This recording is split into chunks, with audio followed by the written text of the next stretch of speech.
Okay, let's consider the equation h of ty equals t cosine y plus 1 over y, rather the function h of ty. We're going to consider the equation h of ty prime equals 0.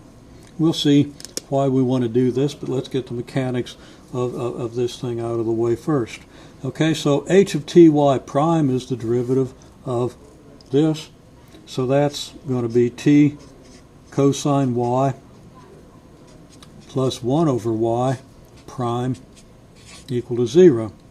Now taking the derivative of t cosine y, we have t prime cosine y plus t times the cosine of y prime, and then that's plus the derivative of 1 over y prime. T prime is just 1, so this gives us cosine y.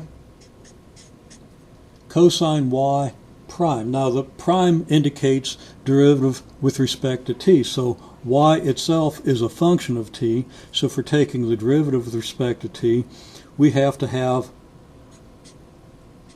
the derivative of the inner function, y, out in front here, times negative sine of y. Now you might need to sort that out. Review implicit differentiation if necessary. This is not a case of implicit differentiation, but you have the same principle in differentiating this function y, which is a function of t. And over here, this is the reciprocal of the y function, so this is going to be y prime times negative 1 over y squared. And that's what's going to equal 0. If we simplify this, we get t minus 1 over y squared times y prime,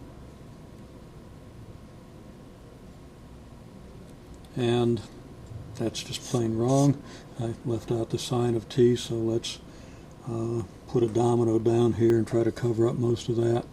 Yeah, that'll be good. A domino and a dollar. And now the mistake disappeared and it never happened. Okay. Again, if we factor out the y prime, we're going to get negative t sine y minus 1 over y squared times y prime plus cosine of y equals 0. Now it should be pretty obvious that this thing having like a 1 over y squared and a sine of y is no linear equation. It's not linear at all. So we're in uncharted territory here. Let's look at where this leads us. Okay, now y prime is dy dt, so we have this times dy dt plus cosine of y equals 0, where what's in here repeats what we have up here, and we're going to write it out here in a minute. Multiply both sides by dt.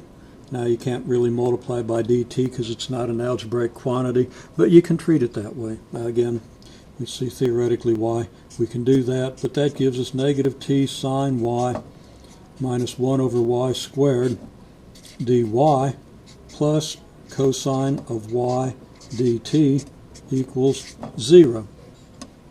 Now, you're probably wondering why in the world we'd want to do this and what in the world this is good for, and we'll see that in a minute.